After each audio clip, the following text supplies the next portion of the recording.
Hello and welcome to Big Deal. I'm Nisha Poddar. Now, the retail sector in India is at an inflection point with a strong focus towards an omni-channel approach, which is a combination, remember, of online and offline platforms. Now, two important trends on this have been mergers and acquisitions for acquiring the digital capabilities, so acquisitions to transform the company. And the second, the valuation uptick because of the strong force created by this combination.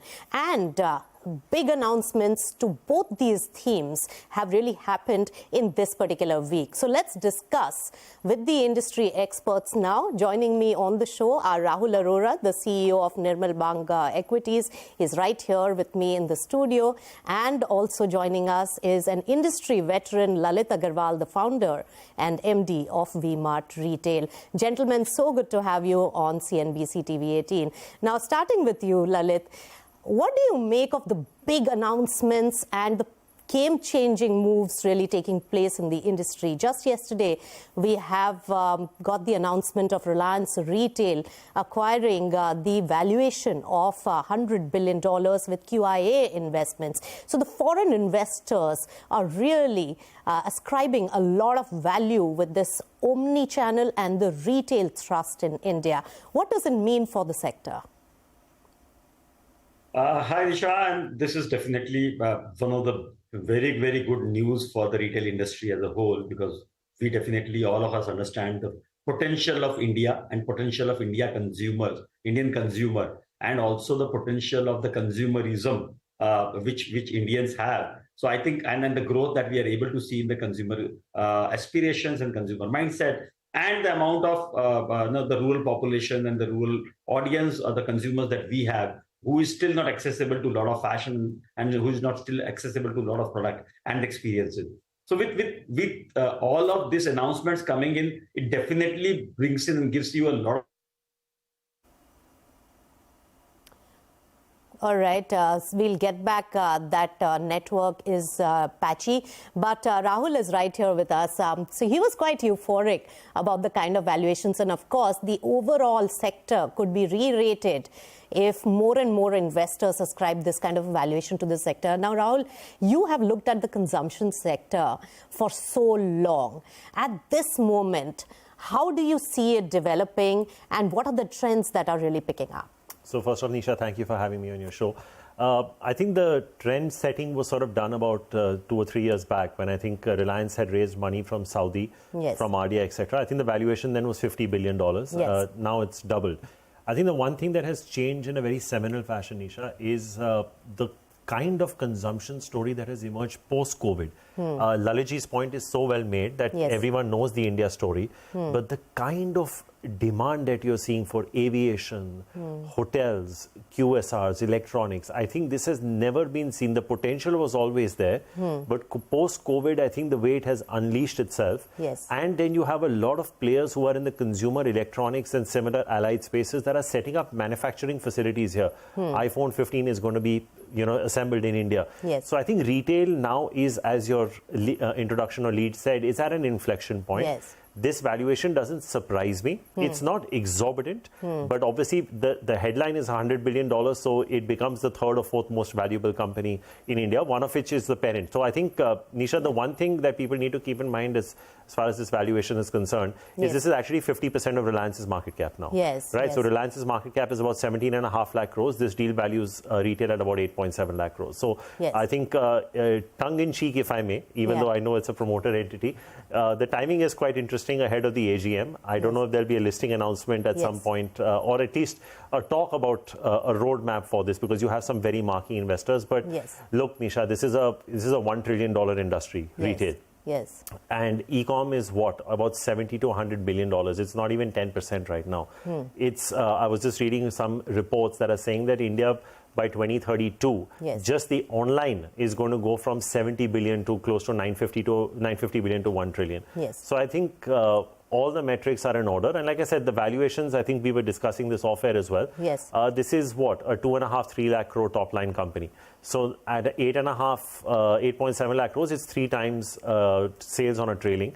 Yeah. Trent comes to you at about 8.5. Yeah. V-Mart comes to you at about 5.5. So Yes. when you start, Metro Shoes, which listed not too long back, comes to you at about 12, 13 times Yes. price to sales. So the valuations are not exorbitant, but the value, just that number of $100 billion Yes. is something that we're not used to seeing in India. But the timing couldn't have been better. Of course, but Reliance Retail has also grown at a very scorching pace in the last few years. And as you rightly pointed out, the entire digital e-commerce space has really grown after COVID. Lalit Agarwal is back with us. So Lalit, you were making a point on what it means for the sector. And COVID led, the online approach has been sticky and now is becoming more and more important in your business. Yeah, so one is the online approach. Definitely, digitalization is creeping into everyone's lifestyle and their shopping behavior and their overall user behavior. So I think definitely one is online, but also is the multi thought process or omni thought process, which is going to be multi-channel, because it's just not going to be online, but also offline. The aspiration level, the consumer is definitely wanting more and definitely wanting to consume from a retailer who have all the channels available. So that's one piece which is coming out after COVID, and which is what we are seeing, that there is a change in consumer behavior, a lot of digital adoption in terms of the way they pay, the way they research, the way they would now buy. And that's what we are able to see. And this is why both omni-channel means the physical experience as well as the digital experience. And how do we club together, wherein out of the 4 times that the consumer is buying in a year, maybe 3 times they buy offline and 1 time online. How do you make it enable? And how do you make the experience enabled also in your store with an omni mindset, and also when he's away from the store in the rural territory or in the at house,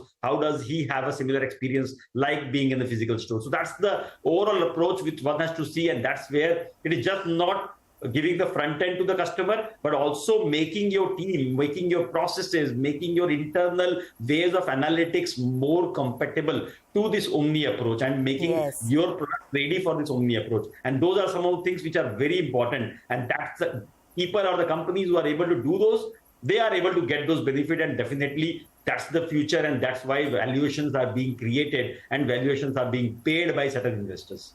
That's right, the phygital approach that we call it in the commerce space. But Lalit, I wanted to understand, even you have acquired for this whole digital experience.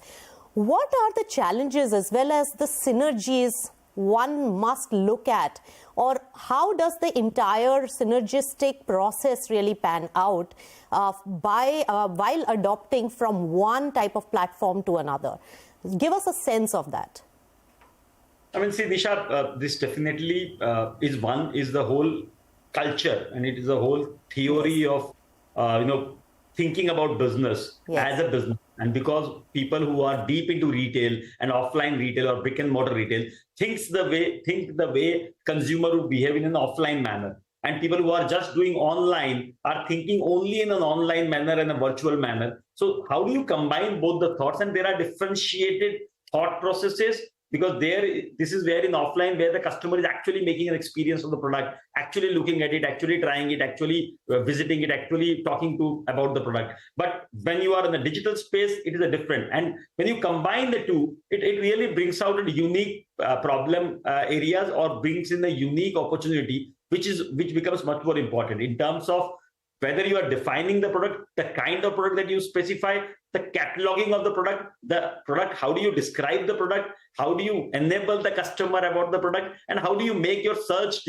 and the discoveries much more easier. And above all is about the communication. How do you communicate about the product? How do you talk to your customer? How do you enable it wherever, anywhere with the similar experiences? And try to see even the consumer continuity of experience in the same way, because that's also as important as this. Because there are challenges, because culturally people think only in one direction, and this is how departments are divided within retail. This is the brick and mortar team, this is the omni team, or this is the online team. And how do you merge both the team? How do you merge the mindset? How do you bring in the techno-functional mindset of each employee, each and every processes that you run? So those are some of the important things which becomes bottleneck for retailers, and those are the bottlenecks for retailers which one can't fulfill, whether they are online retailers or offline retailers. They both go through the similar experiences and similar problems. And that is why becoming an omni or a successful omni retailer has been for a very, very few retailers, because that is the most difficult proposition for retailers right now.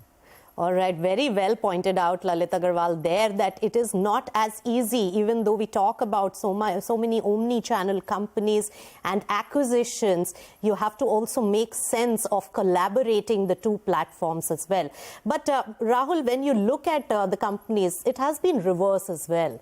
It's not just that the old brick and mortar companies have bought digital capabilities like some of the big ones like Reliance and Tata, but somebody like Nike has gone into the offline space as well. They want to get their brands in airports and tier 2, tier 3 cities as well, and they are expanding on the store space as well.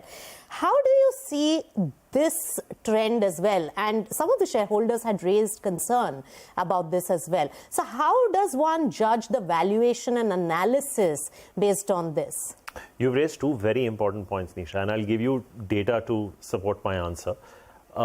Nykaa doing what it's doing is very interesting, and the likes, because when you look at online consumption in India, mobile phones and electronics account for 53 and 44% of the total value of the goods sold online, right? So 53% of mobile phones sold in India are through online, 44% of electronics sold through India in India are through online.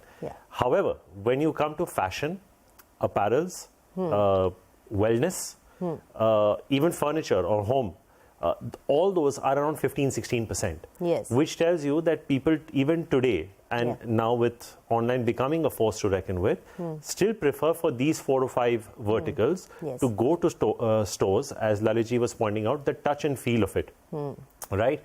We may open an app of a clothing, whether it's a Reliance or a Zara or whatever, but we may see it on the app, but go to the store and try it out, right? So I think there is a huge opportunity in the offline space, because the online consumption, when compared to electronics and mobile phones, is probably at a third in terms of penetration of online sales. The second point that you make, I was reading some reports written by third-party consultants.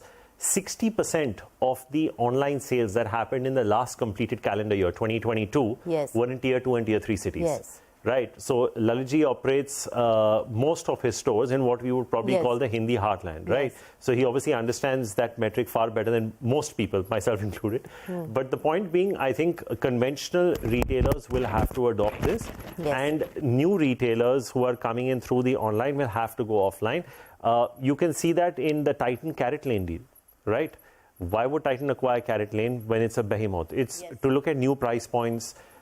Carrot Lane appeals to a totally different section of the consumer, the young boys and girls, new kinds of jewelry, for guys, bracelets and things. So all of that exists, right? Lever has gone ahead and made an acquisition of Oziva. ITC went ahead and acquired Yogi Bar. Marico acquired, somebody in the wellness. All these food. are digigital first. Absolutely. So brands, these are either you do it. So it's like IT services, Nisha. So when India started going into digital, the TCSs and Infosys and Wipros of the world did not have the capability. So their first port of call was, chalo acquire karte hain. हम अपनी capability बढ़ाते रहेंगे. Let's at least go out there and start acquiring companies. So this may be the first port of call, but eventually systems will build up. So I think your point on tier 2, tier 3 is very well made. And I think that report also said that 80% of the incremental online sales between now and 2032 are going to come from tier 2, tier 3 cities. That's the kind of investment potential. No, that's so where the aspirational Indian and Bharat is, which the digital, but I think, for things that touch our skin, I think the offline experience is always going to be that much more value additive. And also, I think it's an entire experience, right, Nisha? So, you look at a Metro Shoes, for example, right? That's done so well. So it's a retail I take your point on that, but we'll get down to the numbers also. This is the customer acquisition cost, as well as what makes more sense when it comes to the margins. We'll talk about all that with Lalit and Rahul right after this short break on Big Deal. Stay tuned.